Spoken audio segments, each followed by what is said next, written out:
Olá, como você tem passado? Tudo bem? Espero que sim. Mais uma vez estamos juntos para louvar, bendizer, glorificar o nome do Senhor, nosso Deus. Seja bem-vindo a mais essa live da Igreja Presbiteriana de Jussara. Vamos orar?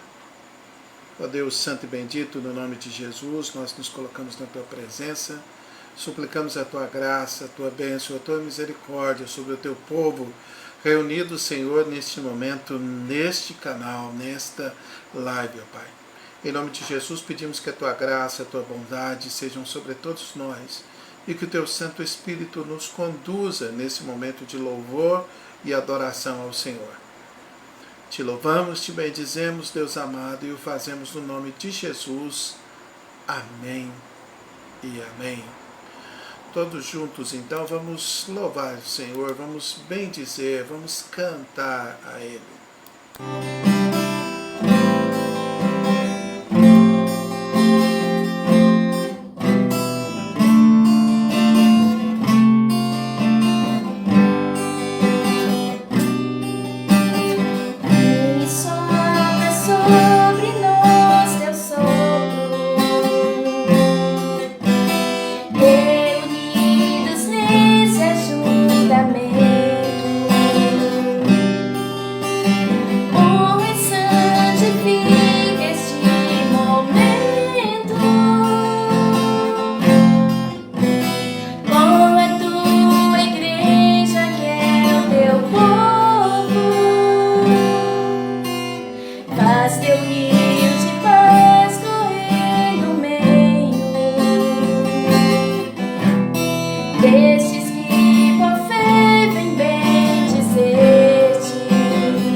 Glória a Deus, que bom podermos estar juntos mais uma vez, bendizendo, louvando o nome do Senhor, nosso Deus.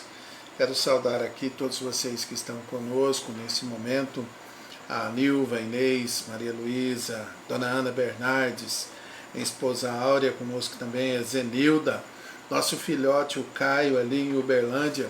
Sejam todos bem-vindos mais esse momento de devoção ao Senhor aqui na Igreja Presbiteriana de Jussara, nos canais, nas redes sociais da Igreja Presbiteriana de Jussara. E eu quero incentivar a você a compartilhar esse nosso momento de estudo, esse nosso tempo que vamos passar juntos aprendendo a Palavra de Deus com os seus amigos, com a sua família e tudo. Lembrando que sempre tudo que nós produzimos está sendo transmitido para o Facebook, para o Instagram e também fica disponível depois de algum tempo no nosso canal do YouTube. Então compartilhe as nossas redes sociais, ajude-nos a evangelizar através das redes sociais. Que Deus abençoe a vida de cada um de vocês. Sejam bem-vindos a esse nosso momento de estudos. Nós estamos então nesta série de estudos sobre Cristologia. O que vem a ser Cristologia? A doutrina de Cristo. É a doutrina que estuda quem Jesus Cristo é. E nessa série de estudos nós pretendemos responder à pergunta: quem é Jesus? Porque muitas vezes, quando as pessoas nos perguntam quem é Jesus, nós temos respostas rasas, nós temos respostas ingênuas, ou nós temos respostas que não explicam, não convencem nada. Tipo assim, Jesus é tudo. Tudo o quê? No nosso primeiro estudo da série, se você perdeu esse estudo, veja aqui nos nossos vídeos no canal aqui do Facebook ou lá do YouTube, que tem lá o episódio 1, a aula 1, estudo 1, quem é Jesus. E nós aprendemos com base no texto de Gálatas 4:4 que Jesus é o Filho unigênito de Deus, ou seja, é o único Filho que foi gerado por Deus. E de igual substância, de igual forma, de igual matéria, de igual poder que o Pai. Por isso, sendo verdadeiro Deus, ele foi enviado pelo Pai na plenitude dos tempos para nos restaurar a comunhão com o Pai. Hoje, no nosso segundo estudo sobre Cristologia, nós vamos responder à pergunta: quem é Jesus? Com a seguinte resposta: Jesus Cristo é o Filho do Homem. E para responder essa pergunta, eu quero convidar você a abrir sua Bíblia no livro do profeta Daniel, capítulo de número 7, nós vamos ler os versículos 13 e 14. Daniel, capítulo 7, versículos 13 e 14. Vamos lá então ler o texto. A palavra do Senhor nos diz: eu estava olhando nas minhas visões da noite, e eis que vinha com as nuvens do céu alguém como um filho do homem. E ele se dirigiu ao ancião de dias, e o fizeram chegar até ele. Foi-lhe dado o domínio, a glória e o reino, para que as pessoas de todos os povos, nações e línguas o servissem. O seu domínio é o domínio eterno, que não passará, e o seu reino jamais será destruído. Amém. Aleluia. Vamos orar mais uma vez? Deus Santo Bendito, diante da sua santa palavra, nós pedimos que nós sejamos por ela exortados, consolados, ó Deus, e que esse estudo nos conduza à grande verdade das Escrituras, de que Jesus Cristo, além de ser o teu Filho unigênito, ele é o Filho do homem. Te louvamos, te bendizemos, no nome dele, Cristo Jesus. Amém e amém. Aleluia. Veja que texto interessante, né? Livro do profeta Daniel, capítulo 7. Daniel, então, ele vê alguém que vinha com as nuvens do céu, alguém como um filho de homem. E ele se dirige ao ancião de dias e foi-lhe dado o domínio, a glória, o reino, para que as pessoas de todos os povos, línguas o servissem. Esta expressão filho do homem é muito interessante. Nós vamos aprender mais sobre ela no decorrer desse estudo. Veja, filho do homem é uma expressão que ocorre muitas vezes já no Antigo Testamento. Só para você ter uma ideia, esta frase, filho do homem, só no livro do profeta Ezequiel ela é encontrada 93 vezes. E ela, se referindo a Ezequiel, ela fala sempre da humanidade de Ezequiel, a humanidade do profeta. E quando nós pensamos nisso, nós vemos que todo o Antigo Testamento, todas as coisas do Antigo Testamento, elas são sombras, né? Elas são espelhos, reflexos que apontam para o Novo Testamento e mais especificamente para Jesus Cristo. Então, Jesus Cristo sendo sacerdote, profeta e rei, todo o ministério dos profetas apontam para Jesus Cristo. E quando Ezequiel se refere a ele como filho do homem, ele está, num primeiro momento, apontando para si mesmo, mas em um escopo maior, em uma visão maior, ele está apontando também para Jesus Cristo. Nós vemos muitos paralelismos no Antigo Testamento que também usam a expressão filho do homem. E nesse sentido, é sempre na segunda metade do paralelismo, como alguns textos que nós estamos mostrando aqui. Deixa eu te perguntar, você se lembra o que é um paralelismo? Ora, o nome já sugere, né? Paralelismo. São duas ideias paralelas, como os dois trilhos de trem, né? Da estrada de ferro. São ideias paralelas que muitas vezes elas se confirmam e outras vezes elas se contradizem. Os paralelismos que se contradizem são os paralelismos antitéticos, ou seja, eles fazem uma antítese. A primeira ideia ela é contradita na segunda ideia. E os paralelismos que são da mesma ideia são paralelismos sintéticos. Fecha parêntese, vamos voltar ao texto aqui. Então, vamos ver aqui alguns paralelismos que falam de Jesus Cristo como, aliás, que falam da expressão filho de homem. Daqui a pouco nós chegamos em Jesus Cristo, né?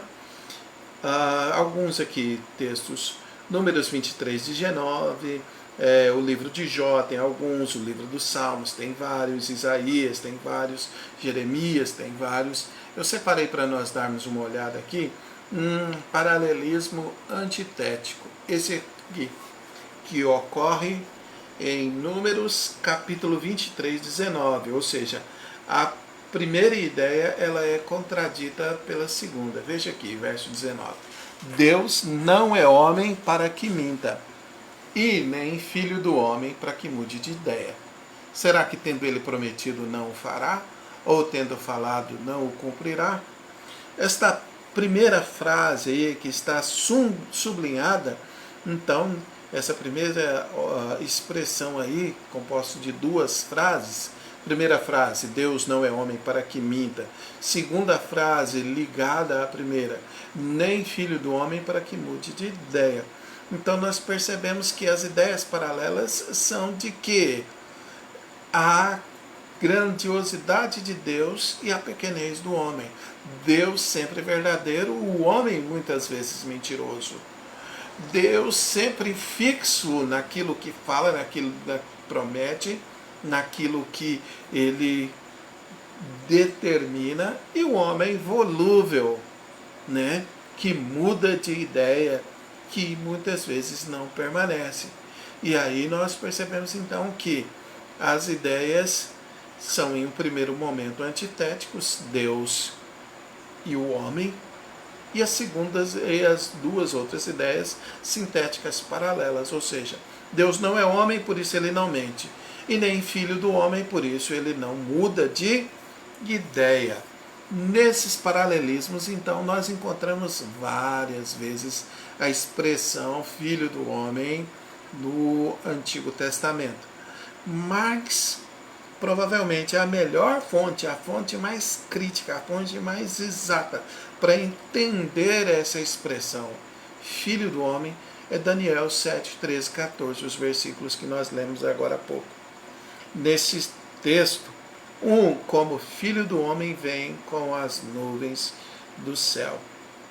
Visto que Daniel, capítulo 2 até o capítulo 7, foi escrito todo em aramaico, a teologia interpreta essa expressão aramaica, filho do homem, como ser humano. Muito interessante, hein? Todas as vezes que nós observamos, nós podemos, na maioria delas, substituir a expressão filho do homem por ser humano. Então, quando lá em Números diz que nem filho do homem, para que se arrependa, para que mude de ideia, quer dizer, e nem ser humano, e nem homem. Viu como as ideias batem da primeira com a segunda expressão? Vou voltar aqui para que você perceba bem. Vamos fazer a substituição. Olha, Deus não é homem para que minta, nem ser humano para que mude de ideia. A transição das ideias, a transição das características fica bem claro quando nós levamos em consideração o significado no Antigo Testamento da expressão filho do homem. Quase sempre ela significa ser humano. Quando nós pensamos em Jesus Cristo como filho do homem, nós lembramos que Jesus Cristo é o ser humano perfeito, gerado pelo Espírito Santo no ventre de Maria. Jesus Cristo é o descendente da mulher prometido lá em Gênesis capítulo 3, verso 15, que veio para esmagar a cabeça da serpente e para ser vitorioso onde nossos primeiros pais falharam e assim nos resgatar para a vida eterna. Aleluia! E nós vemos isso muito claramente, apesar de o apóstolo Paulo não usar em Romanos capítulo 6 a expressão filho do homem. Paulo fala do novo Adão, né? Do novo homem, onde o primeiro Adão caiu, ou seja, onde o primeiro ser humano caiu. Agora, Jesus Cristo, o novo Adão, Jesus Cristo, o Filho do homem, Jesus Cristo, o ser humano perfeito, vai triunfar e triunfar para nos salvar. Que maravilha! Saber que Jesus Cristo é o Filho do homem, saber que Jesus Cristo é o ser humano perfeito gerado pelo Espírito Santo no ventre de Maria. Assim nós podemos ir agora ao Novo Testamento e estudar a expressão Filho do homem. No Novo Testamento essa expressão ela é usada 43 vezes. Agora, sempre e sempre e sempre como um título distintivo do Salvador Jesus. Como eu disse, Jesus, ele é o perfeito ser humano. Então essa expressão filho do homem agora ela se aplica somente a ele. Quando nós olhamos para o Antigo Testamento, nós percebemos que ela era usada em relação ao ser humano como um todo, como um simples ser humano. Agora, nós vemos que no Antigo Testamento, em Daniel capítulo 3, Salmo 80, são os únicos lugares onde é usado como expressão do Messias, nós percebemos que agora no Novo Testamento, então ela diz respeito a Jesus Cristo e tão somente Ele. Aleluia. 43 vezes Jesus é referido no Novo Testamento como sendo o Filho do Homem, como sendo o nosso Salvador.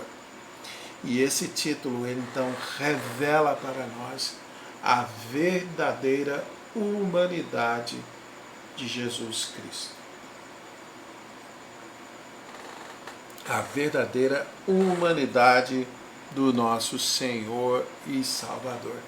Jesus tinha um corpo verdadeiro. Hebreus capítulo 2, verso 14 nos diz isso.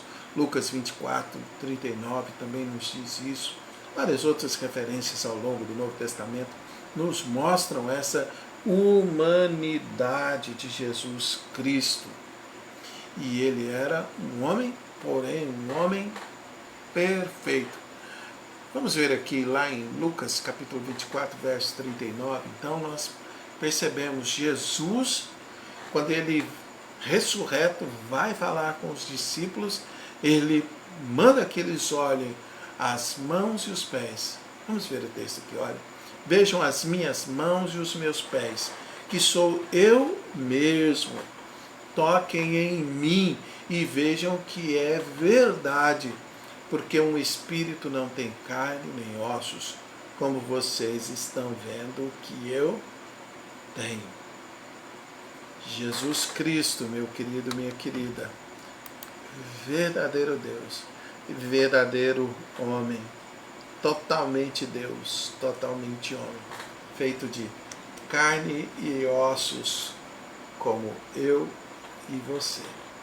Isso é maravilhoso, quando nós pensamos nisso e vemos que o Filho do Altíssimo se esvaziou e se encarnou, se enfraqueceu da sua glória, despiu-se da sua glória para travestir-se na nossa carne, para revestir-se da nossa carne e da nossa natureza e assim poder nos salvar do inferno, é assim poder nos salvar da morte eterna. Glória a Deus quando pensamos nisso, aleluia. O uso da linguagem Filho do Homem por Jesus nos Evangelhos e no Novo Testamento baseia-se, então, nas tradições judaicas a respeito da frase no Antigo Testamento e tanto na literatura apocalíptica. Em particular, essas palavras Filho do Homem de Jesus refletem as conexões entre o seu sofrimento, a sua entronização na glória e a autoridade que aparecem naquela narrativa da visão de Daniel. Existem geralmente 4 maneiras pelas quais Jesus utiliza esta expressão, a linguagem Filho do Homem, nos Evangelhos e do Novo Testamento. Primeiro, para referir-se a ele mesmo. Segundo, para descrever sua autoridade em ministério. E terceiro, para antecipar o seu sofrimento e morte. E quarto, para antecipar a sua futura exaltação e glória. Você percebe que Jesus não usa palavras aleatórias, ele não desperdiça palavras. Então, quando nós olhamos para ele utilizando essas expressões, ele denota claramente traços dele, traços da sua autoridade. Ele fala que o Filho do Homem vai sofrer, mas ele fala também que o Filho do Homem vai ser entronizado, glorificado na presença de Deus.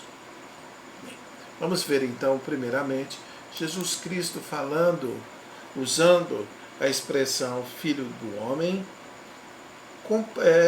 se mostrando a si mesmo, né? Mostrando a si próprio, quando ele usa a expressão Filho do Homem.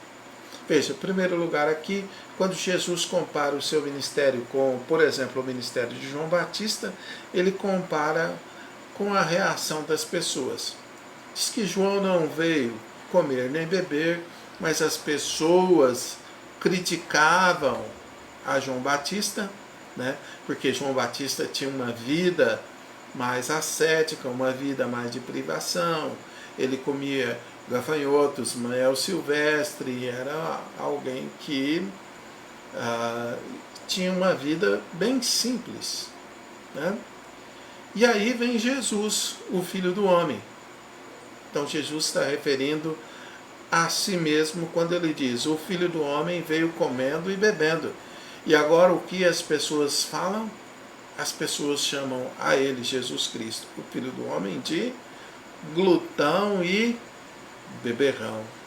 Quer dizer, as pessoas não reconheciam nenhum ministério, nem outro, nem uma pessoa, nem outra, nem João Batista e nem Jesus. Mas Jesus utiliza então a expressão Filho do Homem para referir-se a ele mesmo.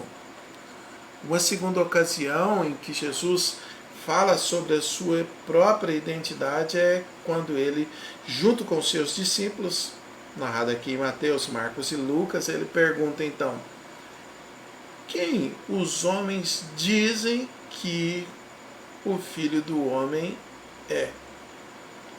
Ou quem os homens dizem que eu sou?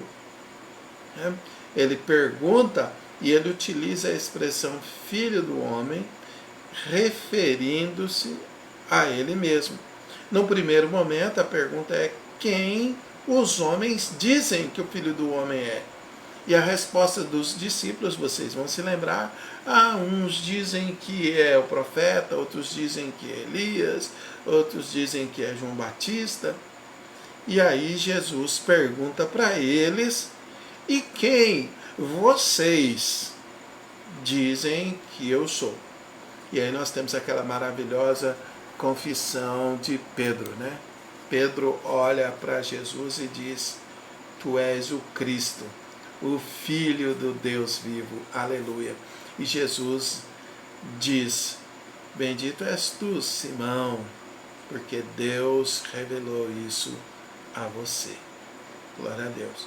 Então nós percebemos claramente, numa mesma conversa, Jesus pergunta quem os homens dizem que o Filho do Homem é, referindo-se a si mesmo, e logo em seguida ele pergunta para os seus discípulos: e quem vocês dizem que eu sou? Então ele está falando da mesma pessoa, ele está falando de si. A expressão Filho do Homem, então, é utilizada por Jesus como autorreferência. Depois, lá em João capítulo 9, versículo 35, ele pergunta àquele cego de nascença: você crê no Filho do Homem? E aí o cego diz: eu creio, eu quero crer e tudo. E Jesus diz: é ele quem fala com você. Quem é o Filho do Homem? Quem é o prometido Messias? Quem é aquele que Daniel viu vindo na sua glória? Sou eu que falo com você. A autorreferência de Jesus usando a expressão Filho do Homem. Uma segunda maneira como Jesus utiliza essa expressão Filho do Homem é para afirmar a sua autoridade. Nós sempre que vemos isso aqui no Novo Testamento, a gente entende que Jesus está se baseando em Daniel 7, quando ele afirma ter autoridade única como Filho do Homem para agir em nome de Deus, né? Ele afirma que, por exemplo, Marcos capítulo 2, verso 10, que é aquela ocasião em que 4 pessoas trazem um paralítico numa maca e depois descobrem o teto ali, baixam essa maca até Jesus. Jesus fala primeiramente para aquele paralítico: filho, os teus pecados estão perdoados. E aí as pessoas começam a questionar ainda no coração, né, sobre esta afirmação de Jesus. Eles olham para Jesus e falam: mas quem é? Quem é esse? Somente Deus tem autoridade para perdoar pecados. Somente um que é Deus.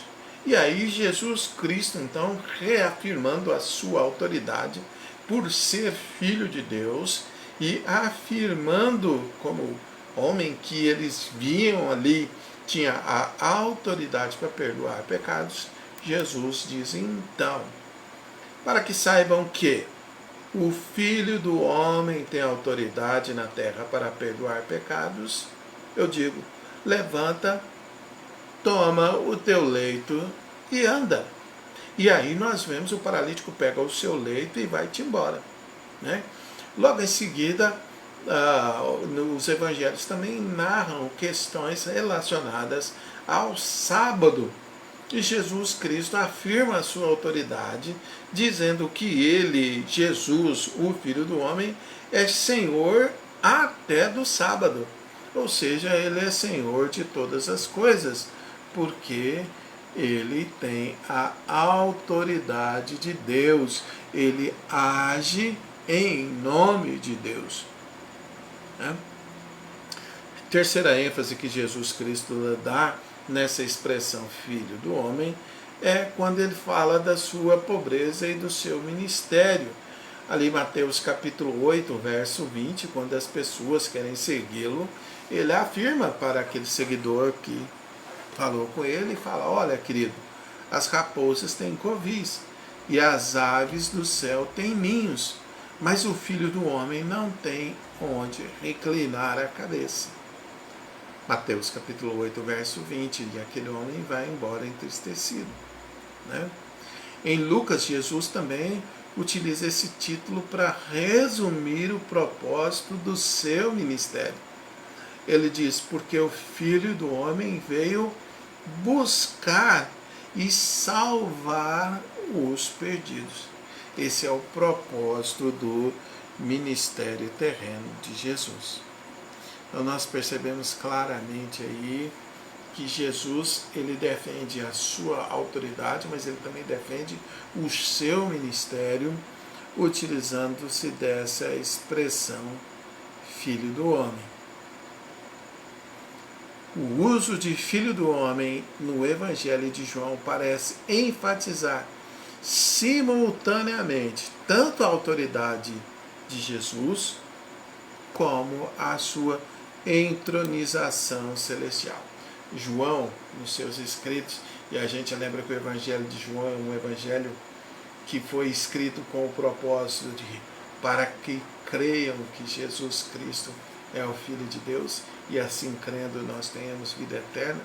Ele mostra em diversas ocasiões ali que Jesus Cristo é o Filho do Homem, mas que Jesus Cristo também é Deus, pois ele tem autoridade terrena, mas ele também tem autoridade celestial, ele também está entronizado nos céus. Vamos ver algumas ocasiões em que o Evangelho de João faz isso. Veja, 1 João capítulo 3, verso 13, Jesus declara, ninguém subiu ao céu, exceto aquele que veio do céu, o Filho do Homem. Ou seja, ele mesmo. Ele defende a sua autoridade, mas ele defende também a sua divindade. Né? João 5,27, ele também diz que tem autoridade para julgar, porque ele é o Filho do Homem. João 6,27 diz que Deus colocou o seu selo de aprovação sobre ele, Jesus Cristo. Lá em João capítulo 8, verso 28, também Jesus diz que quando o Filho do Homem for levantado, ou seja, quando ele for crucificado, é que os seus discípulos compreenderão plenamente a sua identidade. Né? E uma ocasião muito especial também, que eu quero lembrar que quando ele lá conversando com Nicodemos, ele fala da sua crucificação, dizendo que o Filho do Homem vai ser crucificado, vai ser levantado. Então ele se revela, ele afirma em João tanto a grandiosidade do seu ministério, quanto a sua autoridade celestial, a sua autoridade divina. E também uma quarta forma como Jesus utiliza a expressão Filho do Homem é para falar do seu sofrimento. Por exemplo, lá em Mateus capítulo 12, verso 40, quando ele fala da sua morte e do tempo que ele vai passar, né, morto, ou seja, os 3 dias, ele fala isso referindo-se ao exemplo de Jonas no ventre do peixe. Ele está falando sobre isso, ele vai sofrer, ele vai morrer. Também ele se refere a um resgate que vai ser pago por todos. E ele emprega então a linguagem e a imagem do Filho do Homem para falar do seu sofrimento, para falar de tudo aquilo que ele ainda iria passar por nossa causa. Suas predições de sofrimento são sempre associadas às referências à reivindicação subsequente que viria depois disso. Olha quantos textos, Mateus, Marcos, Lucas, só para citar alguns aqui, em que Jesus diz que vai sofrer, mas que por causa do seu sofrimento, por causa da sua morte substitutiva, vicária na cruz, então ele pode reivindicar a nossa liberdade, ele pode reivindicar a nossa vida. Ao mesmo tempo que ele prediz o seu sofrimento, ele também fala daquilo que ele veio conquistar, né?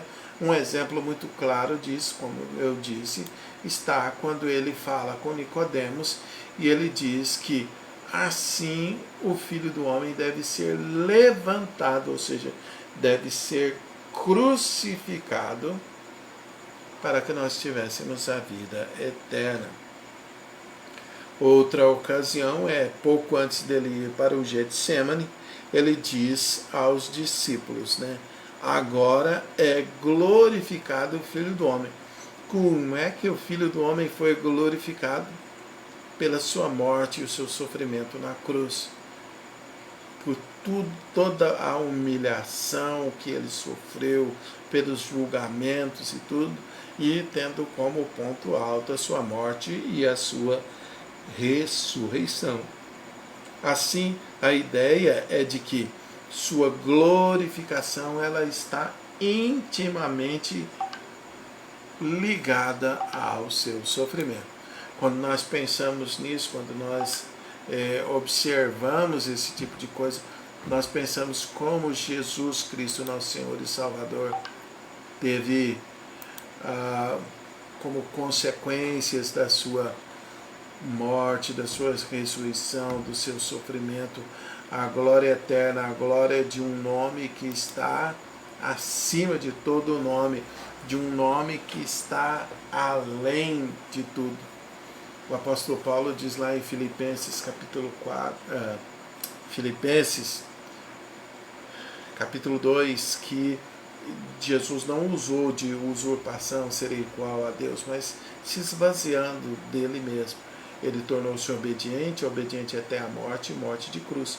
E por causa dessa morte, dessa obediência, o Pai o exaltou de maneira que ao nome de Jesus, todo joelho se dobra nos céus, na terra e embaixo da terra. Então, quando nós pensamos nisso, e nós somos cristãos, nós devemos pensar que muitas vezes um método, a forma que Deus usa para a nossa construção, para nos conformar à forma de Cristo, é muitas vezes o sofrimento. Cristo sofreu. Muitas vezes nós também sofreremos para sermos conformados, formatados à imagem do ser humano perfeito que é Cristo. A palavra de Deus nos fala que será forjado em nós a estatura do perfeito varão que é Cristo. Perfeito varão, perfeito ser humano. É ser igual a Cristo, é ser formatado igual a Cristo, que nos leva à maturidade na fé. é se tornar um ser humano semelhante a Cristo, que nos torna maduros na fé. Aleluia. Jesus também utiliza a expressão Filho do Homem para falar da sua exaltação e glória. Sempre falando no futuro, né?